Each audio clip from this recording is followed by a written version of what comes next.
Hello champion, कैसे हैं आप सब? चलिए बताइए, आवाज क्लियर है? आवाज क्लियर है और इमेज क्लियर आ रहा है?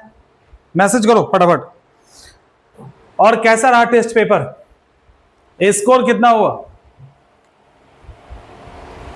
आप लोगों में से लगभग 20-25 बच्चे ऐसे हैं जिन्होंने बहुत अच्छा स्कोर किया है और कम से कम एक अच्छी खासी संख्या है जिनका स्कोर अभी सेफ नहीं है। तो खैर, उसके लिए हम लोग बात करेंगे टिप्स एंड ट्रिक पे, और अच्छे से टेस्ट को दीजिए। कोई दिक्कत होती है तो खुल के पूछिए, जैसा कि आप लोगों ने क्वेश्चन में पूछा है। नोट डाउन कर लिया गया है, देखो नोट डाउन, एक मिनट, कर लिया गया है। हाँ जी, तो ये हमने आप लोगों का जो सवाल है और क्या क्यों कैसे जो पूछा है ना, वो सारा यहाँ पे जमा है।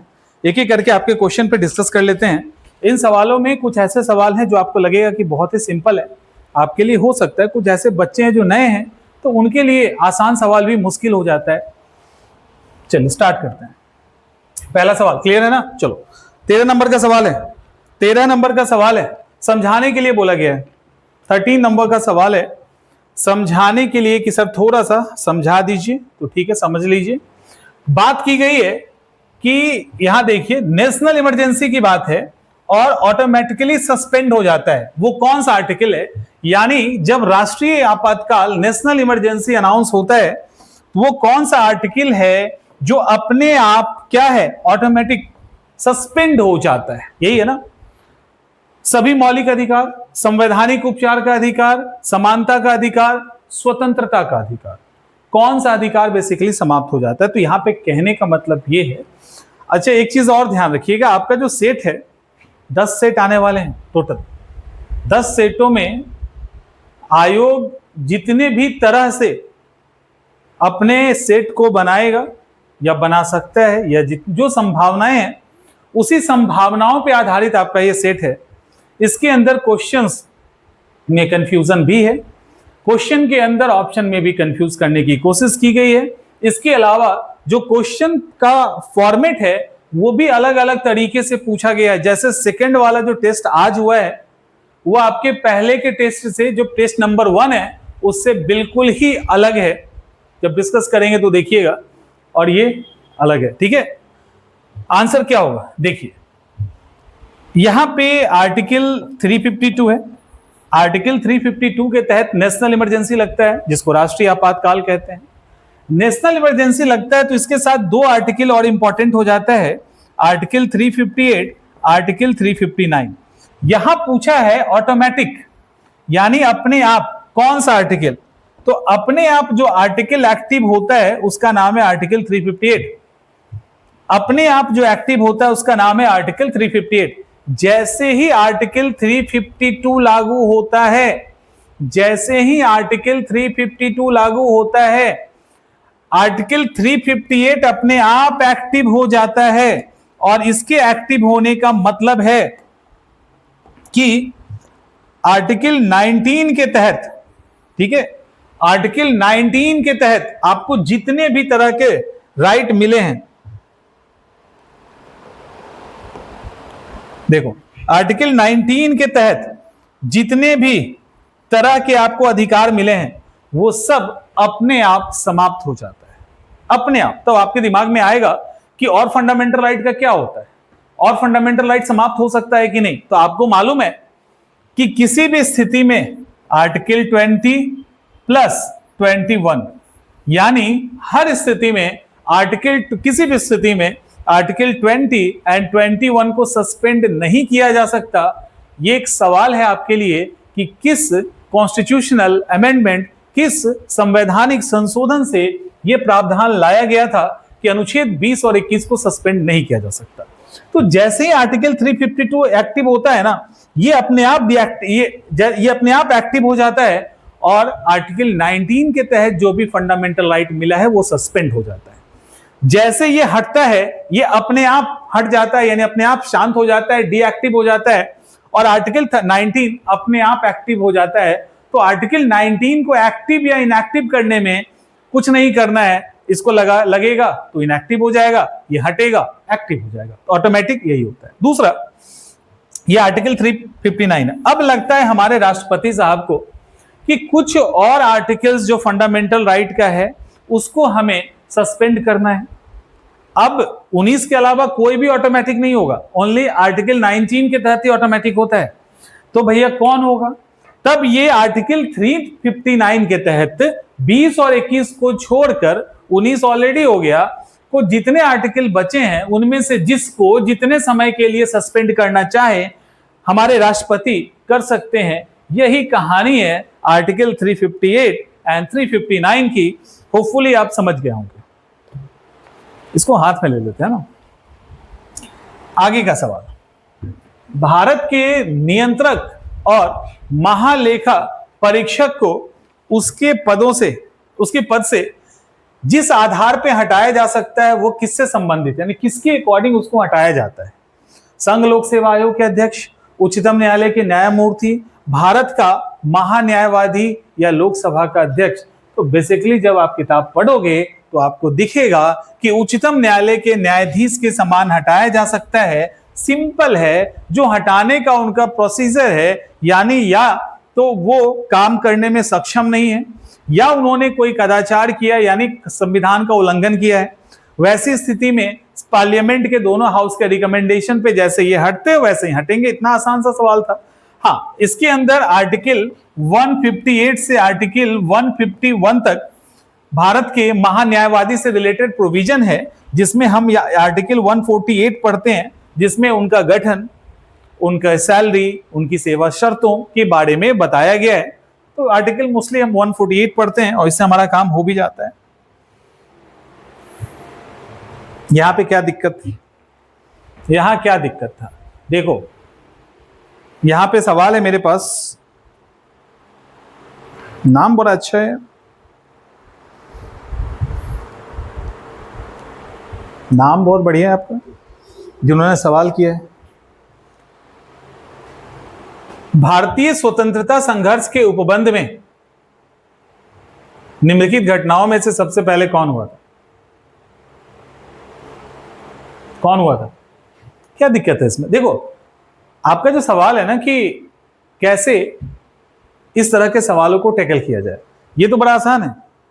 इस तरह से कम 5-6 सवाल हैं आपके पास जिसको आपको हैंडल करना पड़ेगा। जैसे कैबिनेट मिशन का आना, उसके अलावा हाँ, उसके फिर उसी में रॉयल नेवी का गदर, तो ऐसे करके बहुत ही क्लोज ऑप्शन भी है और PYQ के अंदर पूछा है ना।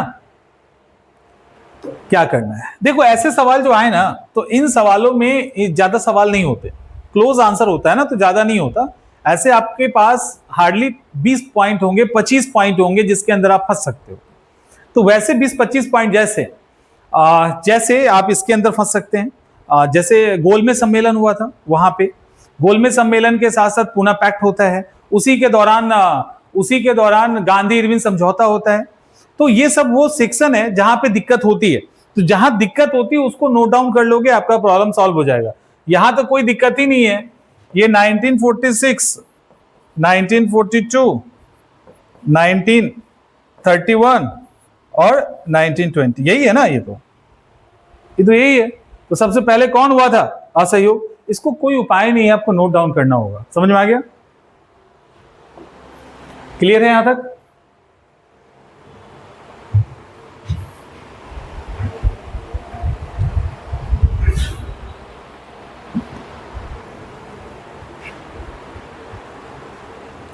ठीक है, आगे चलें। सत्यशोधक समाज के गठन का उद्देश्य क्या था? ज्योतिबा फुले मूवी नहीं देखे हैं आप लोग? अगर मूवी नहीं देखे तो मत देखिएगा, एग्जाम के बाद देख लीजिएगा। देखे हो कि नहीं? कोई ज्योतिबा फुले मूवी देखे हैं कि नहीं? अभी कोई फिल्म अगर देख सकते हो तो एक ही फिल्म को रिकमेंड करेंगे हम आपके लिए, और वह है 12th फेल। बहुत अच्छी मूवी है। तो 12th फेल मूवी आप देख लीजिए। अगर देखोगे, जिसके अंदर जोश नहीं आ रहा होगा तो जोश भी आ जाएगा। देखा है ना? तो ज्योतिबा फुले क्या करते हैं और कहाँ एक्टिव हैं? तो ये सवाल आसान है ना, ये मुश्किल नहीं है। ज्योतिबा फुले काम ही करते हैं महाराष्ट्र में।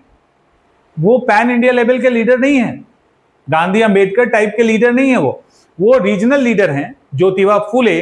खासकर महिलाओं के लिए, निचली जातियों के लिए उन्होंने बहुत काम किया। महाराष्ट्र उनका बेस था और महाराष्ट्र में जाति विरोधी आंदोलन, तो सत्य शोधक समाज की स्थापना इसी के लिए की गई थी। Answer is C. तो ज्योतिबा फुले की मूवी देख के ये मत सोचना कि नेशनल लेवल के लीडर है। ज्योतिबा फुले रीजनल लीडर हैं। बाल गंगाधर तिलक जो हैं वो रीजनल भी हैं और नेशनल भी हैं, दोनों में हैं। ज्यादातर वो रीजनल लेवल पे मजबूत हैं, लेकिन ये रीजनल ही लेवल पे क्षेत्रीय स्तर के लीडर हैं। अरे ये किसने ऐड कर दिया? चलिए आगे। निम्नलिखित में से किस आंदोलन के कारण भारतीय राष्ट्रीय कांग्रेस का विभाजन हुआ, जिसके फलस्वरूप नरम दल और गरम दल अलग हो गए? सौरभ, नाम भी बता देना। मैसेज कर रहे हैं आप लोग कि नाम भी बता दीजिए। ठीक है, नाम भी बता दिया करेंगे, किसने किया है, किसका है। पहचानोगे कैसे उसको? पहचानेंगे कैसे ये बताइए। क्या क्वेश्चन है? निम्न में से किस आंदोलन के कारण भारतीय राष्ट्रीय कांग्रेस का विभाजन हुआ, जिसके परिणाम स्वरूप नरम दल और गरम दल का उद्भव हुआ? क्या दिक्कत है इसमें? क्या दिक्कत है? एक बात बताइए, इस क्वेश्चन में आपको एग्जैक्ट आंसर नहीं पता, हम ये मान लेते हैं ये क्वेश्चन। देखो, टेस्ट सीरीज इसलिए नहीं सिर्फ किया जाता है कि आप क्वेश्चन सही करें, खूब स्कोर लेके आ जाए, ना, ये गलतफहमी है, ये गलतफहमी है। इसको दूर कर लीजिए, ज्यादा बेहतर है। टेस्ट सीरीज अपने आप को जज करने के साथ साथ अपने आप को ठीक करने का एक साधन है। एग्जामिनेशन के पॉइंट ऑफ व्यू से जो चीजें हमारे सामने आ सकती है, उससे जूझने के लिए मॉक टेस्ट होता है, उसी में आप जूझ के उसको ठीक कर लीजिए। जैसे इस क्वेश्चन में जो आपने पूछा है ना, इसका कोई मतलब नहीं है, कारण है। देखो इसको कैसे बनाएंगे। नए स्टूडेंट के लिए ये दिक्कत हो सकता है कि भाई नरम दल और गरम दल का उद्भव हुआ, कांग्रेस का विभाजन हुआ, कब हुआ? 1907 में। कहां हुआ? सूरत में। सूरत स्प्लिट, खत्म हो गया कहानी 1907 के अंदर। ये ईयर कौन सा है? 1907। ये ईयर कौन सा है? 1942। ये ईयर कौन है? 1920। और ये है 1930। तो हर हाल में ये तीनों तो नहीं हो रहा। हमें नहीं पता आंसर क्या है, ठीक से समझ लो। क्लियर हो रहा है? क्वेश्चन अटेम्प्ट करना सीखिए। ये तो आसान है तो आपको लगेगा इजी है, नहीं, ऐसे कई सारे सवाल होंगे जिसको अटेम्प्ट करना सीखने से आप बना सकते हो। तो यहां भारत छोड़ो आंदोलन तो हो नहीं सकता, असहयोग होगा नहीं, और इसके बाद सविनय के होने का सवाल ही नहीं है, तो होगा स्वदेशी। नहीं पता, आंसर सही हो गया ना, बाद में पता करेंगे। अब स्वदेशी मूवमेंट क्यों था? 1905 में स्टार्ट हुआ था बंगाल विभाजन के अगेंस्ट में जो मूवमेंट, उसी को कहते हैं ना स्वदेशी मूवमेंट। क्या था उसके अंदर? क्यों पंगा हुआ? पंगा इसलिए हुआ कि ये लोग बाइकआउट करना चाहते थे, गरम दल वाले। तो ठीक है, नरम दल वाले नहीं चाहते थे, तब भी मजबूरी में चलो भाई ठीक है करते हैं। गरम दल वाले कहेंगे पूरा इंडिया में लेके जाएंगे, नरम दल वाले कहते हैं पूरा इंडिया क्यों लेके जाएंगे, बंगाल का मामला है वहीं छोड़ देते हैं, मामला फंस गया। इसके अलावा भी कई सारी बाइकआउट के कैटेगरी के अंदर भी बड़ी दिक्कतें थी। मतलब गरम दल वाले कहते हैं कि पूरा बाइकआउट करेंगे, ये कहते हैं ज्यादा नहीं करो यार, सामान उमान का कर दो, काम खत्म करो। क्योंकि नरम दल वाले मॉडरेट थे, वो बीच बचाव करके चलते थे, तो उसको लेकर ज्यादा हंगामा हुआ दोनों के बीच में, जिसका रिजल्ट 1907 के सूरत स्प्लिट में था। हो तो जाता 1906 में ही, लेकिन grand old man of India दादा भाई नौरोजी के सम्मान के चक्कर में गरम दल वाले अपने गर्म खून को ठंडा करके बैठ गए। अदरवाइज 1907 1906 में ही मामला निपट गया था। यही है कहानी, ऐसे याद कीजिए ना कहानी। निम्नलिखित में से कौन महात्मा गांधी को खिलाफत आंदोलन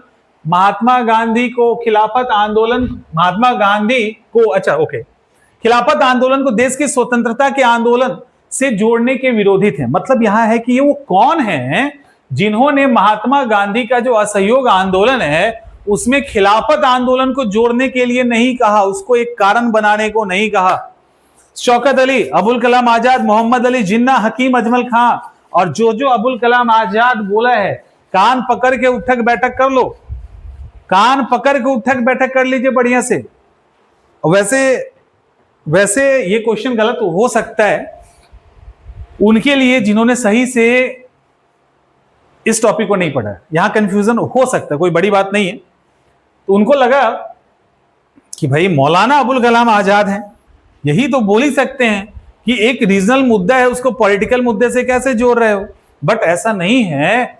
उस समय तक मोहम्मद अली जिन्ना कट्टर राष्ट्रभक्त थे। देखो, जो दो आदमी सबसे ज्यादा डैमेज किया है ना, एक जिन्ना, एक सैयद अहमद खान, और दोनों के दोनों स्टार्टिंग के पेज में कट्टर सपोर्टर, मतलब कट्टर इंडियन, हिंदू मुस्लिम के कट्टर, एकता के कट्टर समर्थक, मतलब एकदम ब्लाइंड। सर सैयद अहमद खान ने कहा भी था, हिंदू और मुस्लिम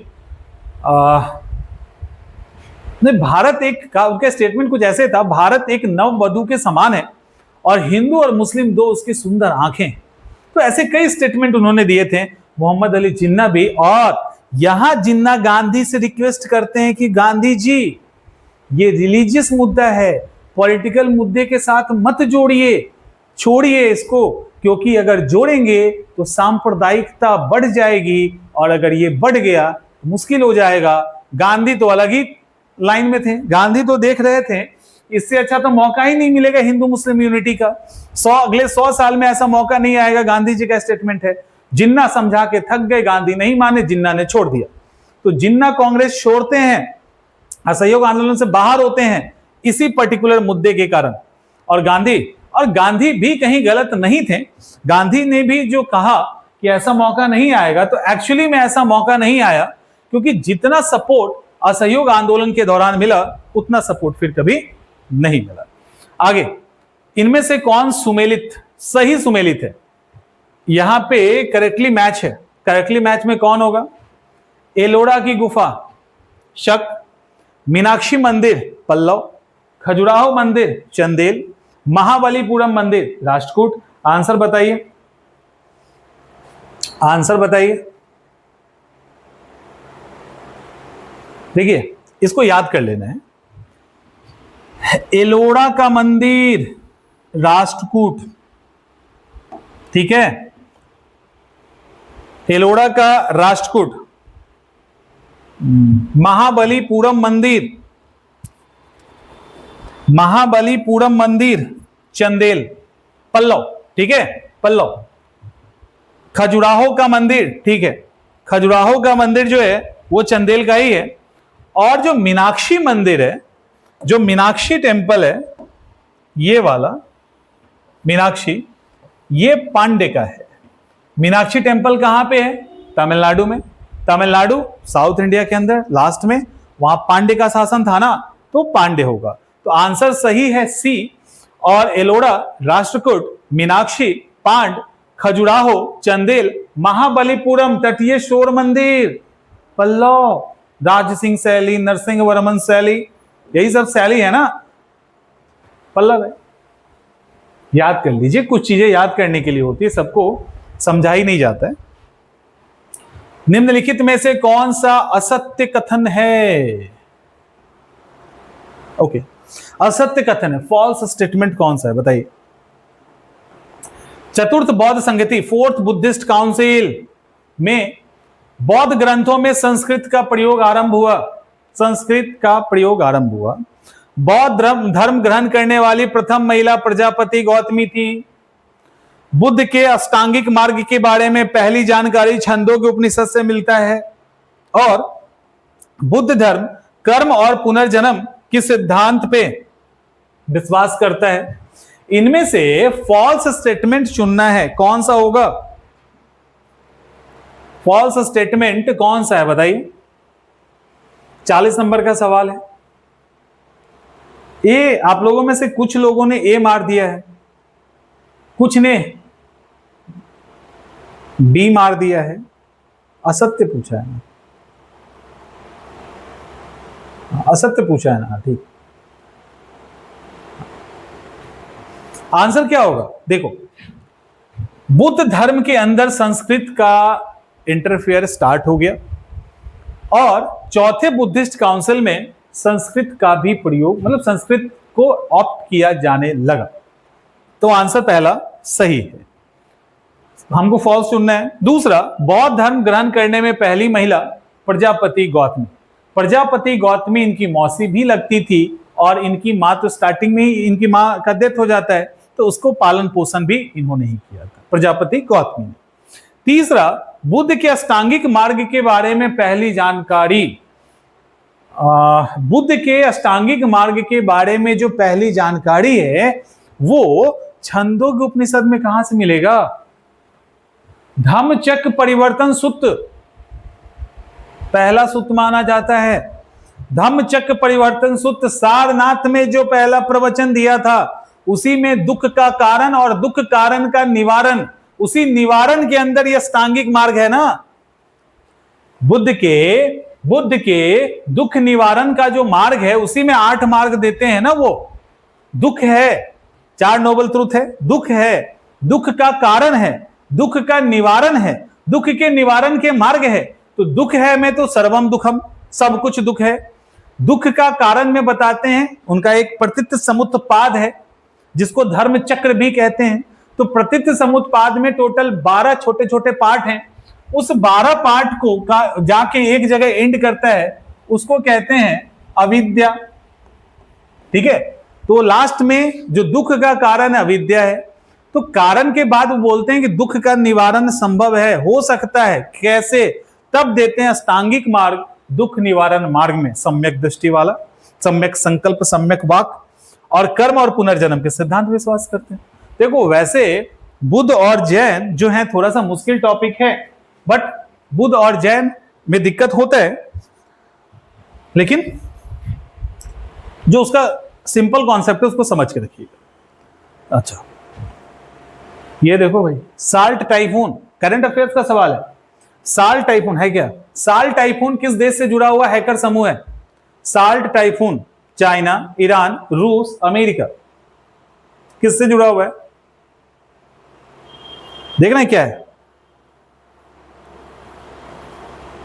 साल्ट टाइफून ये जो है एक हैकर समूह है चीन का। कई सारे हैकर समूह हैं, लाइक जैसे सैंड स्ट्रॉम ईरान का हैकर समूह, सैंड वर्म और भी 2-3 नाम है जो रूस का हैकर समूह। एक्चुअली अमेरिका ने चीन के इस हैकर समूह पे आरोप लगाया है कि ये हैकर अमेरिका के टेलीकॉम से जुड़ी हुई जो उनके डॉक्यूमेंट्स हैं गोपनीय, उसको हैक कर रहा है। तो उसी में ये चर्चा में आया। तो इस तरह से जो हैकर्स हैं माइक्रोसॉफ्ट से जुड़े हुए, तो इनको अलग अलग नाम दिया गया है। उसी में ये साल्ट टाइफून है। टाइफून का मतलब कोई वो मत कर लेना कि साइक्लोन आ गया, तो वो वाला टाइफून। दही हांडी करंट अफेयर्स, दही हांडी प्रतियोगिताओं के लिए बीमा कवरेज, बीमा उसके लिए भी इंश्योरेंस किया गया है भाई। किसने किया है? दही हांडी के लिए। महाराष्ट्र, गुजरात, राजस्थान, मध्य प्रदेश। अच्छा, इस तरह के सवाल में गलती नहीं होनी चाहिए। इस तरह के सवाल को कैसे बनाना है कि दही हांडी कहां का खेल है? मोस्टली दही हांडी जो सबसे ज्यादा गोविंदा कहां बनता है? ऊंचा ऊंचा दही हांडी कहां टांगा हुआ रहता है? जन्माष्टमी के अवसर पे होता है ना। कहां होता है? महाराष्ट्र। तो महाराष्ट्र सरकार के द्वारा जो गोविंदा बनेगा, यानी दही हांडी के दौरान पता है हर साल कई गोविंदा मारे जाते हैं, क्योंकि बहुत ऊंचाई पे लगाया जाता है, उसके लिए बहुत सारा इनाम भी रखा जाता है। तो बड़ी बड़ी टोली आती है तोड़ने के लिए, बहुत सारा नहीं तोड़ पाता है। कुछ ऐसे गोविंदा की टोली है जो फेमस है ऊंचे से ऊंचे हांडी को फोड़ने में। तो उसमें गिरने के दौरान बहुत की मौत भी हो जाती है, टांग वांग टूट जाता है, ये तो बड़ा ही आम है। फिजिकल डैमेज होना तो बहुत ही आम है, डेथ भी हो जाता है। तो उसके लिए महाराष्ट्र सरकार ने 1.5 लाख रुपए का इंश्योरेंस दिया है जो गोविंदा बनेंगे उनको। ओके, गंगाई कोंड चोलपुरम में किस ऐतिहासिक व्यक्ति की 1000वीं वर्षगांठ मनाई गई? कुछ नहीं है ना, चलिए बताइए किसकी 1000वीं वर्षगांठ बनाई गई? 1000वीं एक्चुअली कहानी ये राजेंद्र चोल से जुड़ा हुआ है। राजेंद्र चोल से जुड़ा हुआ है। 1025 में पाल डायनेस्टी को जीतने की खुशी में तमिलनाडु में गंगा कोंड चोलपुरम यहां पे की स्थापना हुई थी। यहां पे बृहदेश्वर मंदिर भी है भगवान शिव को समर्पित, तो काफी फेमस है। और जब इन्होंने नॉर्थ की विजय प्राप्त की थी ना, उसके बाद आके इन्होंने इसको एस्टेब्लिश किया था। तो ये इंपॉर्टेंट है क्योंकि 1000 साल पूरा हो चुका 2025 में, तो यहां से सवाल बनने की संभावना बढ़ जाती है। और जब भी खासकर साउथ इंडिया के अंदर ऐसा 1000 हुआ है तो सवाल आया है, तो उसके लिए ध्यान रखिएगा। निम्नलिखित में से कौन, अच्छा इसमें क्या दिक्कत है, ओके, कौन पृथ्वी के कार्बन चक्र में कार्बन डाइऑक्साइड की मात्रा नहीं बढ़ाता है? इसमें कहां कुछ था सुनील, क्या दिक्कत हो गया इसमें? आप ही के नाम का क्वेश्चन है ये। इसमें तो कुछ नहीं है, मतलब इसमें देखो क्वेश्चन मुझे लग रहा है आपको समझ में नहीं आया होगा। क्वेश्चन ये कह रहा है कि ऐसा कौन सा काम होता है, कौन सा काम होता है जिससे, देखो होता है क्या ना, जब आप लोग क्वेश्चन पूछ देते हो ना तो मुझे ध्यान से क्वेश्चन देखना पड़ता है कि कहीं गलत एक्सप्लेन तो नहीं कर रहे हैं, कहीं हम ही तो नहीं, क्योंकि एक स्टूडेंट ने पूछा है, वो भी जिसका 1 महीने के बाद एग्जाम है, तो लगता है कुछ ऐसा तो नहीं कि कहीं कुछ गड़बड़ तो नहीं है, इसलिए क्वेश्चन बार बार देखना पड़ता है। क्वेश्चन ये है कि इसमें जो 4 ऑप्शन है, इसमें किस एक्ट से इस वातावरण में कार्बन डाइऑक्साइड नहीं बढ़ता है? नहीं बढ़ता है। सांस लेते हैं तो सांस में ऑक्सीजन लेते हैं, कार्बन डाइऑक्साइड छोड़ते हैं, बढ़ता है। जैविक पदार्थ का मतलब है कि जो भी मतलब मांस है, पेड़ पौधा है, इन सबको का जब अपघटन होता है, कोई भी करे, वो चींटी करे, दीमक करे, कुछ भी ऐसा करे, तो वहां पे भी रिलीज होता है कार्बन डाइऑक्साइड, तो ये भी होगा। वोल्केनिक एक्टिविटी में तो निकलता ही निकलता है, तो उसमें तो कोई दिक्कत नहीं है, आपको भी है। और प्रकाश संश्लेषण में क्या होता है? पेड़ पौधा कार्बन डाइऑक्साइड लेता है, ऑक्सीजन रिलीज करता है, तो answer is B, simple answer is B. मतलब यहां ये पूछने की कोशिश की गई है आपसे कि इन 4 तरह के कामों में वो कौन सा काम है जिससे कार्बन डाइऑक्साइड रिलीज नहीं होता या एनवायरनमेंट में कार्बन डाइऑक्साइड की मात्रा नहीं बढ़ती। यानी ए, सी एंड डी को अगर हटा दें, ये काम बंद कर दें, तो कार्बन डाइऑक्साइड की मात्रा बढ़ेगा, पेड़ सब खींच लेगा उसको, है ना। निम्नलिखित में से कौन एक नाइट्रोजन स्थिरीकरण के लिए जीवाणु नहीं है? अच्छा साइंस, बैक्टीरिया नहीं है, ओके, बैक्टीरिया नहीं है। इनमें से कौन नाइट्रोजन स्थिरीकरण का मतलब क्या होता है, इसका मतलब, और बैक्टीरिया कौन नहीं है? तो सबसे पहले तो ढूंढिए कि बैक्टीरिया कौन नहीं है इसमें। तो आपका जो डी आंसर है माइकोराइजा, ये बैक्टीरिया नहीं है, ये फंगस है। रहता है ये भी, लेकिन ये फंगस है। अब फंगस है तो ये काम थोड़ी ना करेगा नाइट्रोजन को कि स्थिरीकरण में। अब यहां पर नाइट्रोजन फिक्सिंग, अब यहां पर जो नास्टॉक है, एनबीमा है, एजेटोबैक्टर है, ये सब बैक्टीरिया है।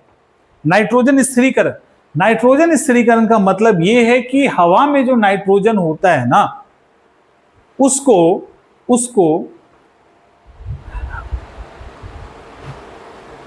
ऐसे चेंज करता है जिससे पेड़ उसको एब्जॉर्ब कर, उसी को कहा जाता है नाइट्रोजन स्थिरीकरण। और आगे और भी इसके अंदर कॉन्सेप्ट है, आसान भाषा में इसी को कहते हैं। निम्नलिखित में से किस शासक के शासनकाल में गौतम बुद्ध को एक देवता का स्थान प्राप्त हुआ था? देवता का स्थान मिला था। पहले एक बात बताओ, यहां तक सब ठीक है? आधी दूरी लगभग तय कर चुके हैं, सब कुछ ठीक है यहां तक?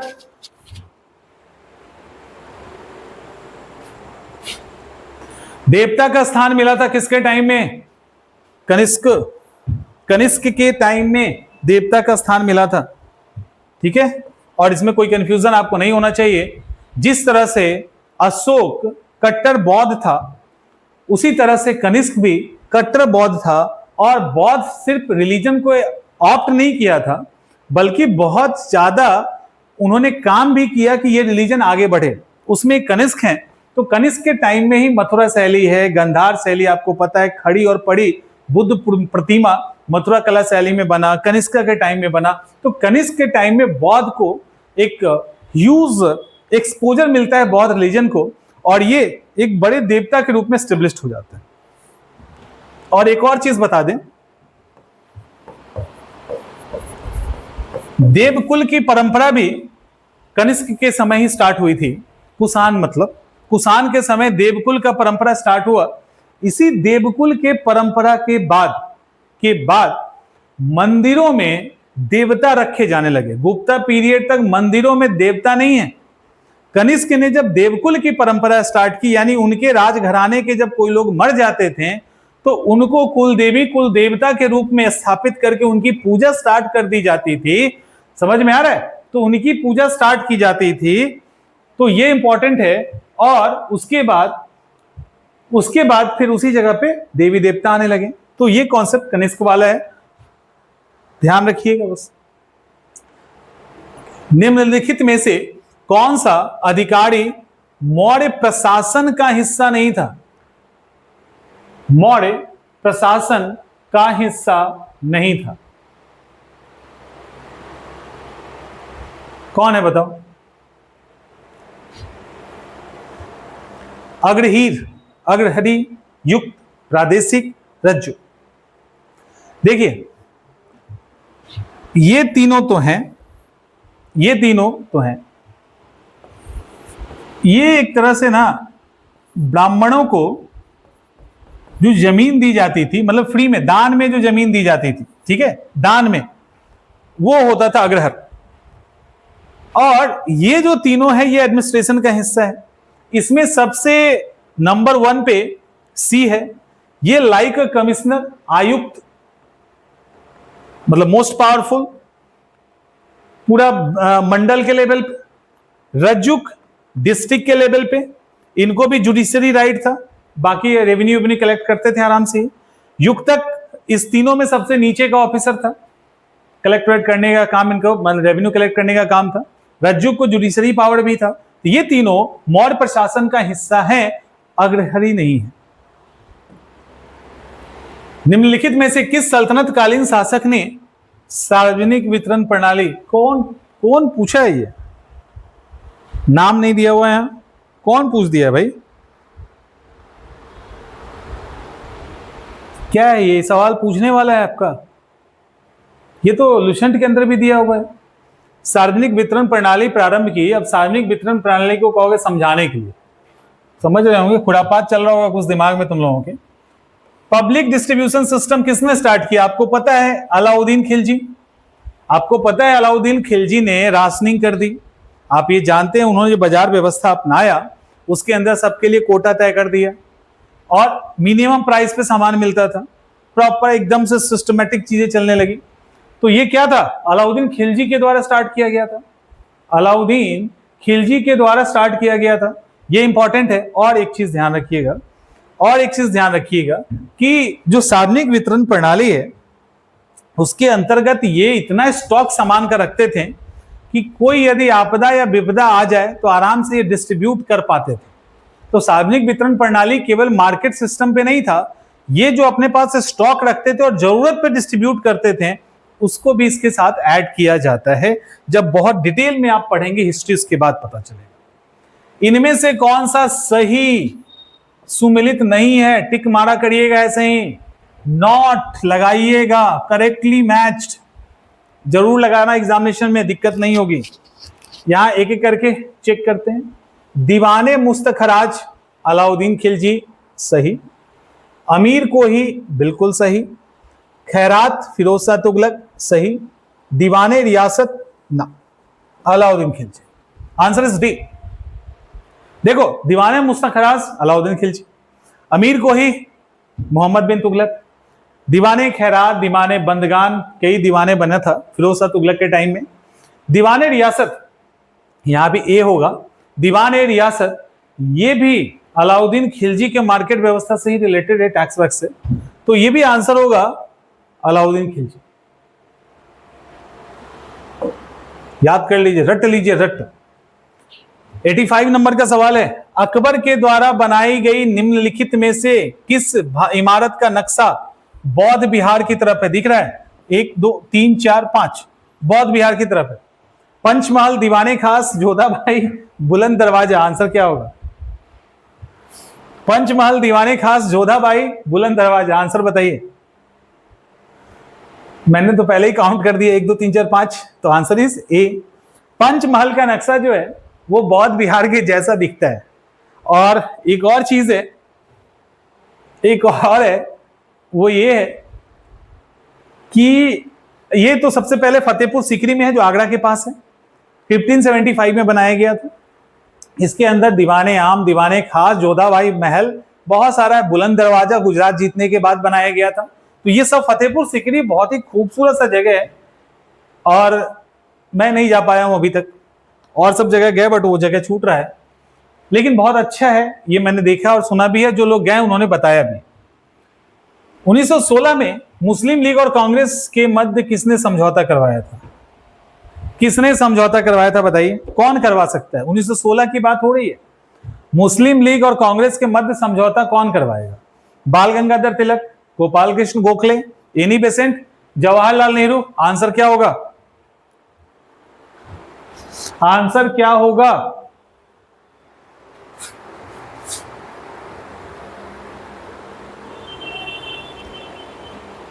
बताओ। देखो, किसी भी स्थिति में ये नहीं है, ये नहीं है। 1916 में दो ही लोगों का जलवा था, एक एनी बेसेंट का, एक तिलक का। तिलक से काम नहीं बनता। तिलक तो बहुत पावरफुल थे, उन बेचारे से जलन बहुत लोगों को थी, तो तिलक का बात तो कोई सुनता नहीं। एनी बेसेंट का सुन लिया गया। 1916 लखनऊ सेशन याद होगा, एनी बेसेंट बहुत मजबूत हो गई थी और एनी बेसेंट का चला था। बस कहानी इसके अंदर बहुत है, अंदर डिटेल में जाने की जरूरत नहीं है। ये याद कर लो ना, मालदीव को 565 मिलियन डॉलर का लाइन ऑफ क्रेडिट दिया गया। अब मालदीव को क्यों ना दिया जाए? आपको पता है चाइना पूरा खाने पे लगा हुआ है उसको। मालदीव हमारे लिए, अगर हम हिंद महासागर का जियो पॉलिटिक्स देखें तो उस हिसाब से मालदीव के साथ हमारा रिलेशन बहुत मजबूत होना चाहिए, नहीं तो चाइना पता चलेगा रिंग ऑफ पॉल्स वाला जो नीति है ना, घेरे की नीति, मोतियों की माला की नीति, तो हम लोग को तो खा ही जाएगा वो चारों तरफ से। श्रीलंका को पकड़ ही लिया, मालदीव को पकड़ ही लिया है, तो इसीलिए इतने मिलियन की सहायता दी गई है। और कुछ है? सबसे बड़ा टाइगर रिजर्व देश का कौन है? सबसे बड़ा tiger reserve Nagarjuna Sagar Srisailam tiger reserve. Nagarjuna Sagar Srisailam tiger reserve 3296.31 3296.31, ठीक है, स्क्वायर किलोमीटर में फैला हुआ है, बहुत बड़ा है। आंध्र प्रदेश का 5 जिला के अंदर यह फैला है, Nagarjuna Sagar Srisailam tiger reserve. यह चर्चा में आया है क्योंकि एक और टाइगर रिजर्व बनाया गया है। कौन बनाया गया है? गुरु घासीदास तमोर पिंगला टाइगर रिजर्व। यह रिजर्व कहां स्थित है? मध्य प्रदेश, छत्तीसगढ़, झारखंड या उत्तर प्रदेश? आंसर क्या होगा? मध्य प्रदेश, छत्तीसगढ़, झारखंड या उत्तर प्रदेश? आंसर बताइए। सब तो सही किए ही होगे, गलती कौन कर दिया? करंट अफेयर्स है, एक बार रिवाइज कर लो, ठीक हो जाएगा। आंसर छत्तीसगढ़ बी, और छत्तीसगढ़ का भी ये चौथा टाइगर रिजर्व है। करंट अफेयर्स के लिए क्लास ऑलरेडी चल रहा है। आप लोग जो है ना, आप लोग जिस क्लास में हो वो टेस्ट का क्लास, टेस्ट सीरीज वाला है। अभी इसके साथ आपको PYQ प्लस करंट अफेयर्स के कोर्स के साथ जुड़ जाना चाहिए। यदि आपने PYQ के अंदर कोई भी कोताही की है और करंट अफेयर्स में कोई भी दिक्कत है तो PYQ और करंट अफेयर्स वाले सेशन को ज्वाइन कर लीजिए। ऐप पे सब कुछ दिया हुआ है, क्यों पूछ रहे हो बार बार? यहां पे इसको खत्म करते हैं, ऐप पे दिया गया है। और एक चीज ध्यान रखिए, ये जो टेस्ट है ना, टेस्ट हम आपको तैयार कर रहे हैं, लेकिन PYQ और करंट अफेयर्स का जो क्लास है ये एग्जाम में आपको क्वालिफाई करवा देगा। तो PYQ और टेस्ट करंट अफेयर्स के क्लास को मिस मत कीजिए। ये दो का कॉम्बो आप कर लोगे ना तो आप कट ऑफ को आसानी से क्रॉस कर लेंगे। टेस्ट में तो आप हैं ही। आगे, बिहार के किस जिले में सर्वाधिक गोखुर झील पाई जाती है? गोखुर झील सबसे अधिक कहां पाई जाती है? किशनगंज, सहरसा, मुंगेर, वैशाली? गोखुर झील। ऑक्सबो लेक कैसा होता है? कैसा होता है?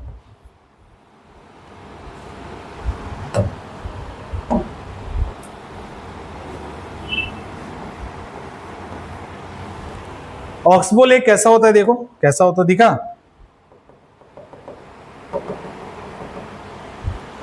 सबसे अधिक कहां मिलता है पहले ये बताइए। Answer is B, Saharsa. यहां पे सहरसा है, जिसका बॉर्डर दरभंगा, समस्तीपुर, खगड़िया, मधेपुरा और सुपौल से लगता है। ऑक्सबो लेक कैसा होता है? ऑक्सबो लेक में होता क्या है, जैसे ये नदी है, ये नदी तो बह रही है ऐसे, ठीक है। अब ये नदी पहले कहां बहती थी? पहले ये नदी ऐसे होके बहती थी, ये रास्ता था, लेकिन नदी में बहुत सिल्ट आया, उस कर्व के कारण यहां पे सिल्ट जमा हो गया। जमा होने के कारण ये इतना सिल्ट हो गया कि नदी के पानी का रास्ता रुक गया, तो नदी ने अपने रास्ते को मोड़ लिया और अब ये छोटा सा हिस्सा झील के रूप में नदी से अलग हो गया। उसी को ऑक्सबो लेक या गोखुर झील कहा जाता है, ठीक है। उसी को ऑक्सबो लेक या गोखुर झील कहा जाता है। कहां है? सहरसा में। बिहार में ग्रीष्म काल में यानी गर्मी के समय सबसे अधिक वर्षा कहां होती है? बिहार के पूर्वी भाग, पश्चिमी भाग, दक्षिणी भाग या मध्य भाग, कहां होती है बताइए? कहां होती है? कहां होती है? देखिए, ये किशनगंज का नाम आपने तो सुना ही है ना। कहां है किशनगंज? पूरब में। और नहीं मालूम हमको कहां होती है। हमको इतना तो मालूम है कि मॉनसून तो इधर से ही आता है, इतना मालूम है ना कि मॉनसून किधर से आता है बिहार में। जब हमें इतना मालूम है कि बिहार में मॉनसून पूरब से आता है, तो बारिश सबसे अधिक किधर होगी? पूरब के साइड, पूरबी के साइड होगा।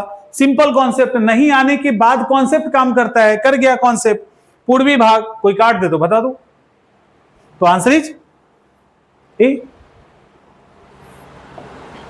कॉन्सेप्ट मत हिलने दीजिए। आगे, हाल ही में इटली ने भारत के किस राज्य में अपना पहला mega food park project start किया? Answer is Gujarat. पहले से था, अभी स्टार्ट किया है, ठीक है, गुजरात। हाल ही में, हाँ, जलवायु परिवर्तन कानून लागू करने वाला दुनिया का पहला देश कौन बना है? जलवायु परिवर्तन कानून लागू करने वाला पहला देश कौन बना है? New Zealand, Japan, Britain, Italy. New Zealand, Japan, Britain, Italy.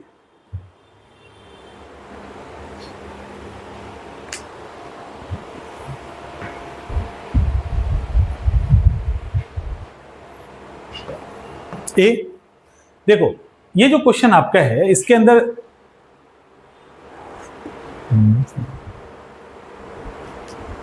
ज्यादा दिक्कत आप लोग को हो रहा है ना, तो नोट्स जो हम लोगों का है, जो नोट्स अपलोड है, उस नोट्स को आप ले लीजिए, तो चीजें और आसान हो जाएगी, एग्जामिनेशन आपके लिए इजी हो जाएगा और उसको पढ़ सकते हो। इतना ही दिया गया है कि आप उसको 15 दिन में पढ़ सकते हो।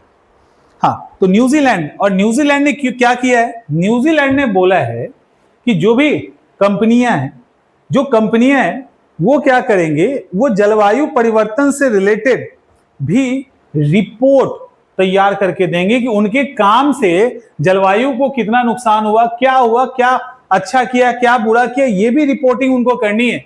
और ये काम न्यूजीलैंड ने किया है, पहला देश बन गया ऐसा करने वाला। निम्नलिखित में से किस राज्य में अधिकतम औसत वार्षिक वर्षा होता है? कुटाई लगेगा तुम लोगों को, समझ गए ना? पूछा कौन है ये? एग्जामिनेशन 1 महीना बाद है और क्वेश्चन ये वाला पूछ रहे हो कि कहां पे औसत वार्षिक वर्षा अधिक होती है। मानसी नाम का नाम नहीं सुना है, चेरापूंजी का नाम नहीं सुना है, और ये दोनों कहां, ये भी नहीं सुना है कि मेघालय में है, ये भी नहीं। सुषमा कुमारी, कैसे होगा ऐसे?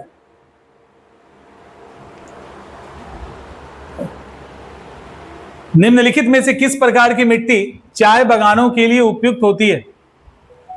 इतना बुरा हाल क्यों हो रखा है मालूम है?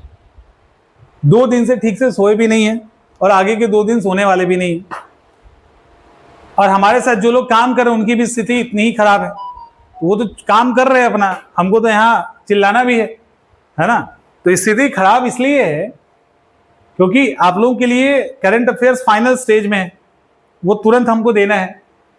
जितना दिया गया उसके बाद उसको कंपाइल करके दे रहे हैं, जो इंपॉर्टेंट है वही दिया जाएगा। हालत खराब हो रही है उसके अंदर, और ऊपर से ऐसा ऐसा सवाल पूछोगे तो कैसे काम चलेगा? निम्नलिखित में से किस प्रकार की मिट्टी चाय बागानों के लिए उपयुक्त होती है? एसिडिक मिट्टी अम्लीय 4.5 से लेकर 5.5 के बीच में, पीएच वैल्यू 7 न्यूट्रल होता है ना, तो 4.5 से 5.5 के बीच में ये एसिडिक मिट्टी होती है, अम्लीय मिट्टी होती है। और जो एसिडिक मिट्टी होता है, क्या चाय की बात कर रहे हैं ना, हाँ, तो चाय की जो खेती, चाय जो है ना वो ट्रॉपिकल और सब ट्रॉपिकल क्लाइमेट का पौधा है, उष्ण और उपोष्ण कटिबंध का पौधा है, जिसको पानी तो अच्छा खासा चाहिए लेकिन पानी लगना नहीं चाहिए, इसीलिए उसको पहाड़ की ढाल पे खेती होती है, और एसिडिक मिट्टी उसको चाहिए, इसलिए ह्यूमस बहुत अधिक होता है उस मिट्टी में। विश्व कृषि वर्षा वनों का सबसे बड़ा प्रदेश कहां पे, किस महाद्वीप में, यानी वर्षा वन का सबसे अधिक एरिया किस कॉन्टिनेंट में है, महाद्वीप में? अमेरिका, अफ्रीका, दक्षिणी अमेरिका, यूरोप, यानी उत्तरी अमेरिका, अफ्रीका, दक्षिण अमेरिका, यूरोप। अमेजन नहीं याद है? अमेजन जो खरीदते हो सामान, तो अमेजन एक जंगल है, पता है कहां है? दक्षिण अफ्रीका में, अमेरिका में, ब्राजील वाला जो इलाका है पूरा फैला हुआ है। तो अमेजन जो जंगल है, कई बार आग लग जाता है, चर्चा में रहता है, सबसे बड़ा वर्षा वन का प्रदेश है वो, रेन फॉरेस्ट सबसे बड़ा है। और वहां क्या नहीं मिलता है, वहां बायोडायवर्सिटी के हिसाब से बहुत अच्छा है वो। इनमें से किस इस्पात संयंत्र की स्थापना किसके, जर्मनी के सहयोग से की गई थी? ये किसी ने दिया नहीं, हमने इसको अपने तरफ से ऐड करवाया है। देखो, राउरकेला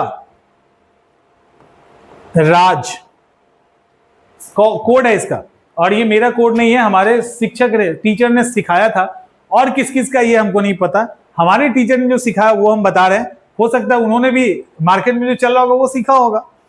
तो राज का मतलब, राउरकेला मतलब जर्मनी, भिलाई का भीरू, भिलाई मतलब रूस, दुर्गापुर बी ऐसे करके, दू मतलब दुर्गापुर, बी मतलब ब्रिटेन, तो ऐसे उन्होंने सिखाया था कोड। तो ऐसे कुछ कोड याद कर लीजिए, दुबी, भीरू, राज, तो ऐसे कुछ कोड हैं जो इंपॉर्टेंट।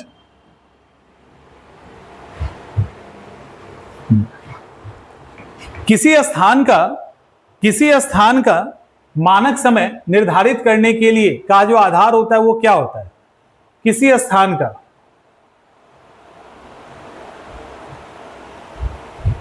स्थान का जो स्टैंडर्ड टाइम है उसको तय करने का आधार क्या होता है? देखो, standard time of place, prime meridian, और ये देख रहे हो 0 डिग्री, यही है वो 0 डिग्री दिख रहा है ना, यही है। इसी से इस 0 डिग्री से ईस्ट की तरफ जब जाएंगे तो प्लस कीजिएगा, और वेस्ट की तरफ जब जाएंगे तो माइनस कीजिएगा। यानी इस 0 डिग्री से जब ईस्ट में जाएंगे हर एक डिग्री पे 4 मिनट बढ़ाते चलिएगा। इसीलिए भारत 82.5 पे है, ईस्ट में है तो 5.5 घंटे आगे चला जाता है, इधर आएंगे तो पीछे चला जाएगा। तो ये 0 डिग्री से ही पूरी दुनिया का जो टाइम है ना वो तय किया जाता है। और ये जो 0 डिग्री है वो लॉन्गिट्यूड लाइन है, देशांतर रेखा है, अक्षांश रेखा नहीं है। और ये तीनों का तीनों लैटिट्यूड लाइन है, यानी देशांतर रेखा है। देशांतर रेखा से ये तय नहीं होता है।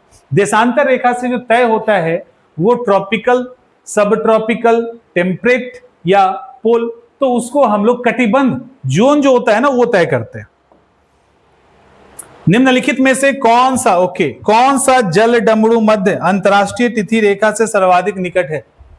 मैप नहीं दिया गया क्वेश्चन में, ये इसके स्लाइड में डाला गया है आपके समझाने के लिए।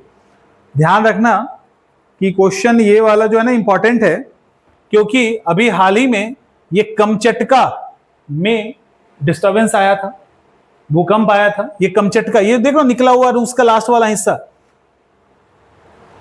ये जो निकला हुआ हिस्सा है ये वाला, वो कमचटका है। ठीक है, कमचटका है। तो कमचटका चर्चा में था अभी, लेकिन आपको जो करना है वो ये है कि इनमें से कौन सा जल डमरू मध्य अंतरराष्ट्रीय तिथि रेखा के सबसे नजदीक है, टाइम लाइन के? तो ये जो बेरिंग जल डमरू मध्य है ना, यहां पे बेरिंग जल डमरू मध्य, वो ठीक सीधे सीधे चलता है किसके? अंतरराष्ट्रीय तिथि रेखा है ना, तिथि रेखा। और डेट लाइन कौन सा होता है? 180 डिग्री। 8 बार टोटल मोड़ा गया है, क्योंकि डेट लाइन के ईस्ट में वेस्ट में दिन और डेट दोनों बदल जाता है, तो वो तारीख ना बदले किसी भी देश का, इसके लिए उसको टर्न किया गया है। ठीक है, 8 जगह।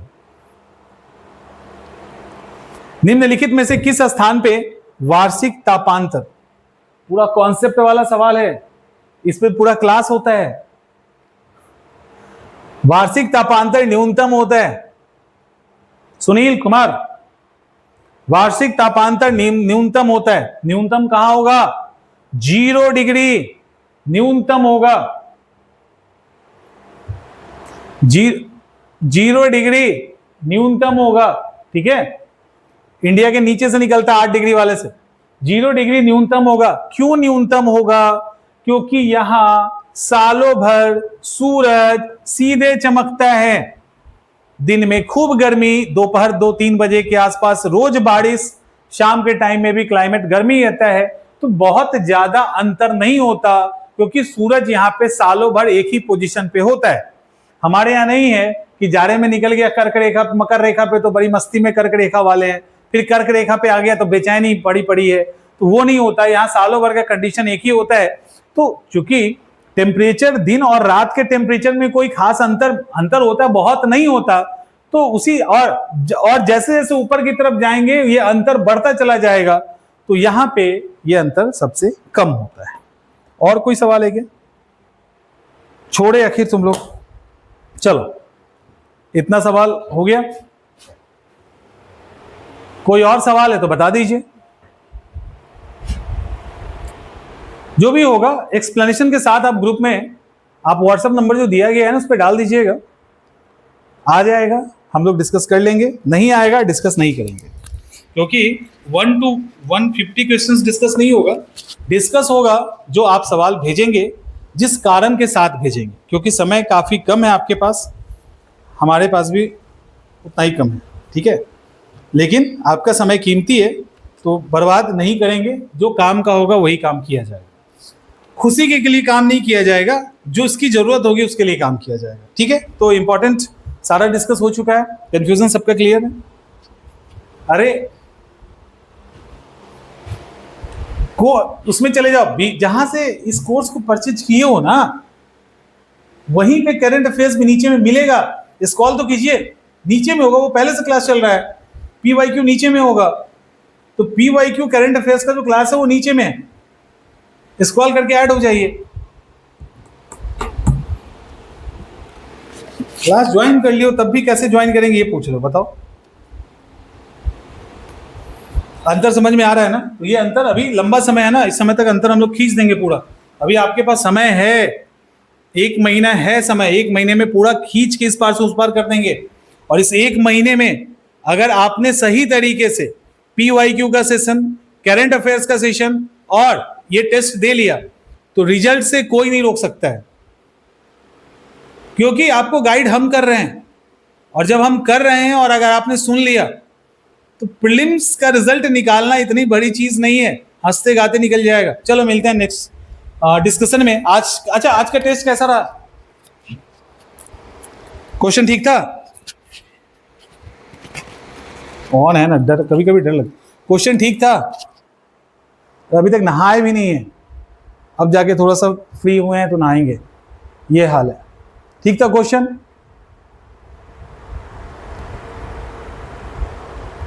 आज क्वेश्चन ज्यादा नहीं निकलना चाहिए।